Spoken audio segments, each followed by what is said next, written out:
యోగిని మించిపోయిన సువేందు అధికారి బెంగాల్ గడ్డపై bulldozer politics Didi కోట బద్దలు బెంగాల్ పీఠంపై నయా యోగి సువేందు అధికారి రోహింగ్యాలకు చరమగీతం బెంగాల్లో హిందుత్వ ఫార్ములా సక్సెస్ దీదీ వర్సెస్ దాదా పశ్చిమ బెంగాల్ రాజకీయాల్లో నయా చరిత్ర ఈ అంశాలపై ఇప్పుడు మాట్లాడుకుందాం. భారత రాజకీయ ముఖ చిత్రంపై కొందరు నాయకులు చరిత్రను తిరగ రాయడానికి పుడుతూ ఉంటారు.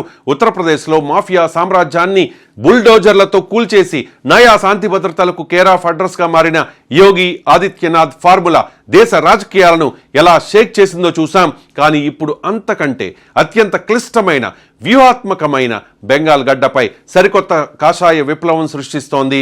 మమతా బెనర్జీ అనే అజేయ శక్తిని ఎదుర్కొని బెంగాల్ పీఠాన్ని కైవసం చేసుకున్న సువేందు అధికారి ప్రస్థానం ఇప్పుడు దేశవ్యాప్తంగా హాట్ టాపిక్ గా మారింది.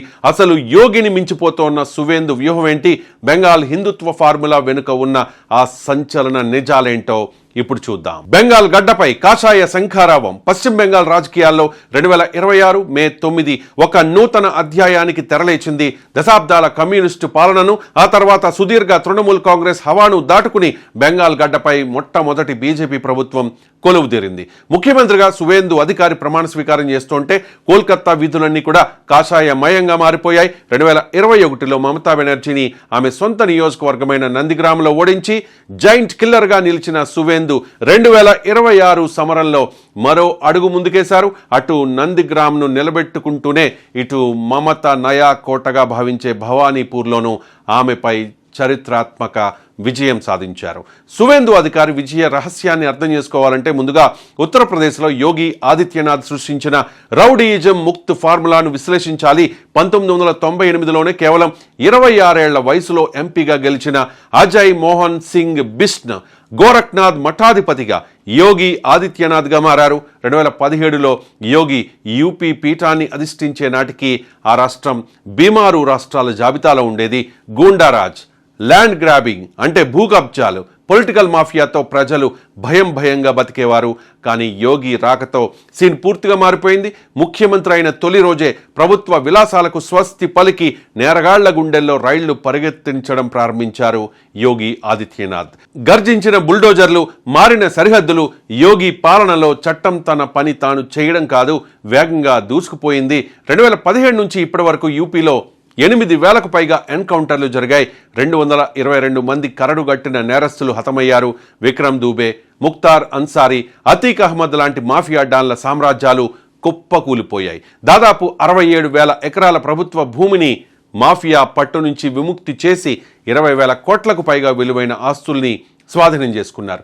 విమర్శకులు దీన్ని బుల్డోజర్ పాలిటిక్స్ అని వ్యంగ్యంగా అంటూ ఉంటారు. కానీ ప్రజలు మాత్రం బుల్డోజర్ బాబాగా యోగికి బ్రహ్మరథం పట్టారు. దీని ఫలితంగానే 2022లో 37 ఏళ్ల యూపీ రికార్డుల్ని తిరగరాస్తూ యోగి ప్రభుత్వం రెండవసారి వరుసగా అధికారంలోకి వచ్చింది. ఇప్పుడు ఇదే ఫార్ములాను పశ్చిమ బెంగాల్కు అప్లై చేశారు సువేందు అధికారి. బెంగాల్ను దశాబ్దాలుగా పట్టిపీడిస్తోన్న రోహింగ్యా అక్రమ వలసల అంశాన్ని సువేందు నేరుగా టార్గెట్ చేశారు.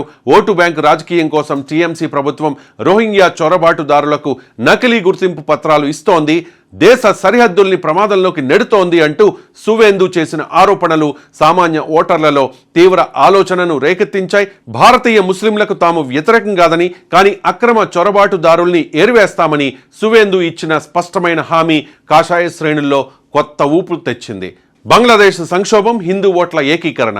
2024లో బంగ్లాదేశ్లో రాజకీయ అస్థిరత ఏర్పడినప్పుడు దాదాపు 1 కోటి మంది హిందూ శరణార్థులు బెంగాల్ సరిహద్దుల్లోకి వచ్చే ప్రమాదం ఉందని సువేందు అధికారి ముందే హెచ్చరించారు. అంతేకాదు బంగ్లాదేశ్లో మైనార్టీ హిందువులపై దాడులు జరుగుతున్నప్పుడు కోల్కతాలోని బంగ్లాదేశ్ డిప్యూటీ హైకమిషన్ ముందు భారీ ఎత్తున నిరసన ప్రదర్శనలు చేపట్టి తాను హిందూ రక్షకుడిని అనే నేరేటివ్ను బలంగా ప్రజల్లోకి తీసుకెళ్లారు. బెంగాల్లో దాదాపు 27 లక్షల ముస్లిం జనాభా ఉంది. ఈ ఓటు బ్యాంకును నమ్ముకునే టీఎంసీ ఇన్నాళ్లు రాజకీయం చేసింది. అయితే ఈ వ్యూహానికి కౌంటర్గా చెల్లా చెదురుగా ఉన్న హిందూ ఓటర్లను ఒకే తాటిపైకి తేవడంలో సువేందు అధికారి 100% సక్సెస్ అయ్యారు.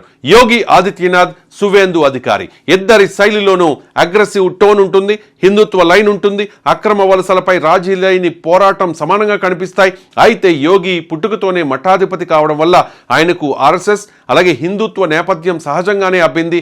కానీ సువేందు అధికారి సెక్యులర్ పార్టీ నుంచి వచ్చి బెంగాల్ లాంటి సంక్లిష్టమైన రాష్ట్రంలో 27% ముస్లిం జనాభా ఉన్న సమీకరణాలను దాటుకుని హిందూ ఓట్లను ఏకీకృతం చేయడం యోగి కంటే చాలా కష్టమైన టాస్క్ అని చెప్పాలి. హక్కుల సంఘాలు, విమర్శకులు సువేందు ప్రసంగాలపై ఎన్ని ఆరోపణలు చేసినా కూడా బెంగాల్ ప్రజలు మాత్రం ఆయన వైపే నిలిచారు. గూండాయిజం నుంచి విముక్తి, చొరబాటుదారులకు చెక్ అనే నినాదాలతో యూపీకి యోగి ఎలాగో ఇప్పుడు బెంగాల్కు సువేందు అధికారి అలా మారిపోయారు. బెంగాల్ రాజకీయాల్లో నయా కాషాయ యుగం స్టార్ట్ అయింది.